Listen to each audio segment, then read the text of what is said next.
at some point in your career in school, you have done scientific notation before. So tell me, please, what does scientific notation look like? It's like 5.6 times 10 with an exponent. It's a number. So here's the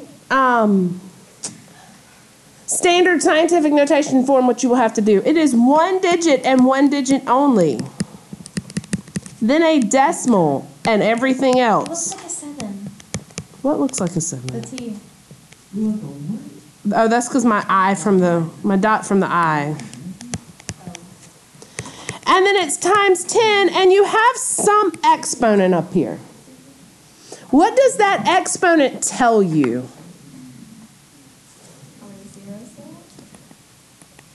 So it's telling you what? How many times to do what? In terms of whenever you're looking at this. How many times do you multiply by 10? Yeah, how many times? Okay, so what does multiplying by 10 do to a number? It moves the decimal. It moves the decimal. 10 will move the decimal over one time, right? Yeah. So if it's positive, whatever that decimal is, Landon, that's not your seat. I had to try to mark the computer. Oh, okay. If it's positive, that tells you how many times to move the decimal to the right. And then negative, move it to the left. Absolutely. Now this should be what you already know. So for example,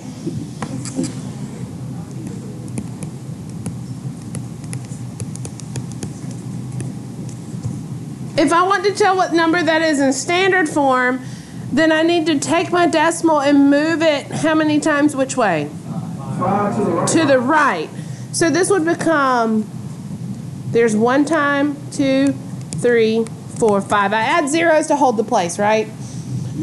Of where I need it. All right, so that would be 235,700. So it's a shorthand way of writing really, really big numbers or really, really small numbers.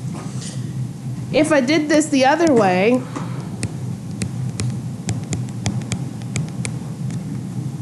what does that mean? Bring it to the left. To the left.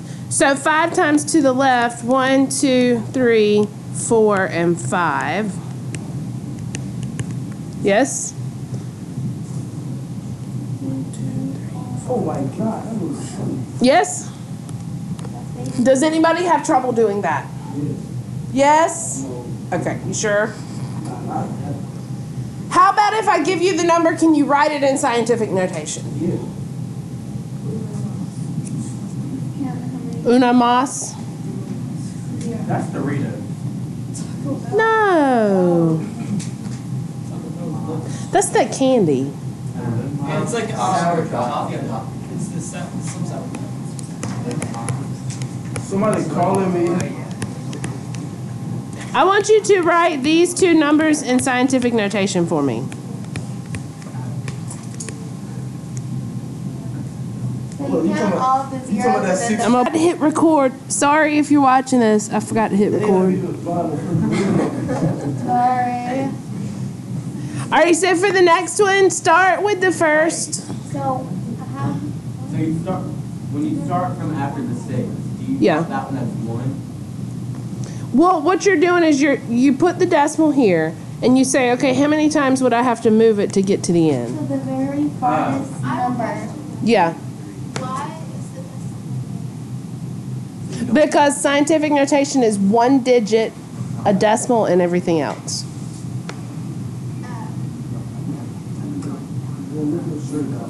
All right, look at the next one. What do I need to start with?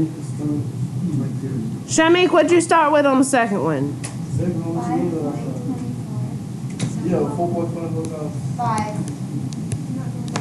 5. Times 10 to the Yeah. 1, 2, 3, 4, 5, 6, 7, 8, 9, 10. Good job. Well, like, I don't. I'm fixing to really kick it up a notch. No, you lied. I'm gonna understand it. I know you will. I'm gonna beat the case. If I want to change that to where it's standard scientific notation, because right now, what's the problem? 163. There's 3 digits in front of the decimal. I can only have 1 You have to move it over. One digit in front of the decimal. Then you gotta move it for the first one. Okay, but now think about it, because if I move it, I've also got to adjust the exponent. That'll be easy. Add 2. Why not? Whoa, All right, so we're all in agreement moving it 2 places left, right? yeah. That's not an issue. Wait, so that means your exponent would have to be 10 to the 10, right? No, 10 to the 14, Why? because you went back, so you have to count the places that you went back. Even though I'm moving it back, you're thinking, when you're thinking negative exponents, you're thinking of converting a small number and moving it, but here, and if it helps you write it out.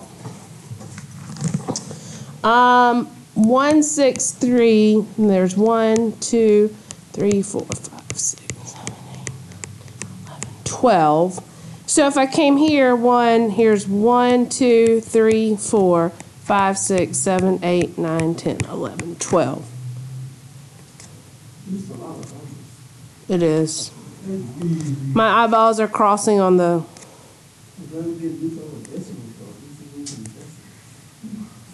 Oh, did I mess up? 13, 14. Okay.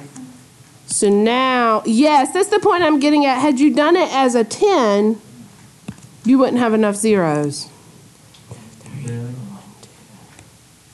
Why wouldn't you? There we go. So it's the same number. Because it's kind of going, I always tell everybody, I think it's doing the opposite of what you think. When you're adjusting here, a number, which is what you're going to be doing on your homework and stuff. When you're adjusting, if you have to adjust it left, you're going to have to add to your exponent. If you have to adjust it right, you're going to have to subtract from your Why couldn't exponent. you just leave it like that? Because it's got to be standard scientific notation. Okay? Now, one other thing to think about, and we're going to talk about this some more, so if it's a little fuzzy, it's okay. Understand this sign right here is telling us to do what? Multiply. Do you agree with that? Yeah. Okay. So what we're going to do, how we're going to apply, and I think you'll see quickly why this fits into this section. What we're going to do is we're going to apply some of the properties we know to multiply and divide scientific notation numbers. Does that scare anybody? So let's say I had 8.5 times 10 to the 7th times 1.2 times 10 to the 5th. And I want to multiply that number together. So you can argue the exponent. Absolutely. So Juliana said you can add together the exponents, and you can. Remember, this is just like that one we worked a minute ago. I'm multiplying inside the parentheses. The parentheses also indicate multiplication. Multiplication is, what's the word I'm looking for? It starts with a C. Commutative. So I can do it in any order. So really, I could say this is the same thing as 8.5 times 1.2, 10 to the 7th, 10 to the 5th, right? How do you make that 10 to the 12? Absolutely, that's what we're going to do. So we're going to multiply the numbers in front. Somebody with a calculator, please.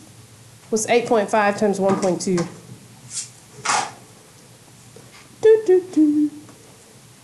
10.2. Tanner says, make that a 12. Add those exponents because the bases are the same by that property I learned yesterday. You can add those exponents together. But what's wrong with my answer? It's not the same. So what do I need to do? You need to move the decimal. Which way? Wait, to the left 1. To the left 1. Make it 10 to the 13. Good job.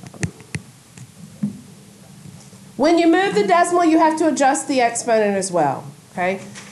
When you're adjusting, okay, and this is only when you're adjusting, if you need to move it to the left, then you're going to add. If you need to move it to the right, you're going to subtract. And the reason it's opposite is you're doing the opposite of what we were doing before. Instead of writing the expanded form of the number, you're working in the already scientific form, scientific notation form. What if I was dividing? Absolutely. You would subtract. So you do the same thing. So, for example, yes, same thing. 8.1, this is one off your homework, by the way. BT dubs. What's wrong? What's the point in learning this if it's the same thing? What you mean? I don't understand. It's literally the same thing. You don't What number is understand? this on the homework? No, I do. It's Oh. just not different. What number? No, is it's this on not. the homework? This is number 21. We got homework tonight? It's not much. It won't be due until Tuesday because I won't be here Monday to get it. I ain't doing that no Monday. Oh, my Lord, Shamik. All right, divide the numbers in front. What's 8.1 divided by 5.4? Someone with a calculator, please, again. 6.2. 6.2. No, I think it's Oh, I wasn't even looking. I was just listening, Shamik. It's 1.5. I clearly just said it right there. 12. See, I trust y'all too much. 12 minus 9. I think this has a calculator. Do I need to do any adjusting? No. I'm good. That's So you don't have to simplify from there? No, it is simplified. As long as you have one digit, a decimal, everything else, it's simplified. You're good. Oh, All right. I like that one.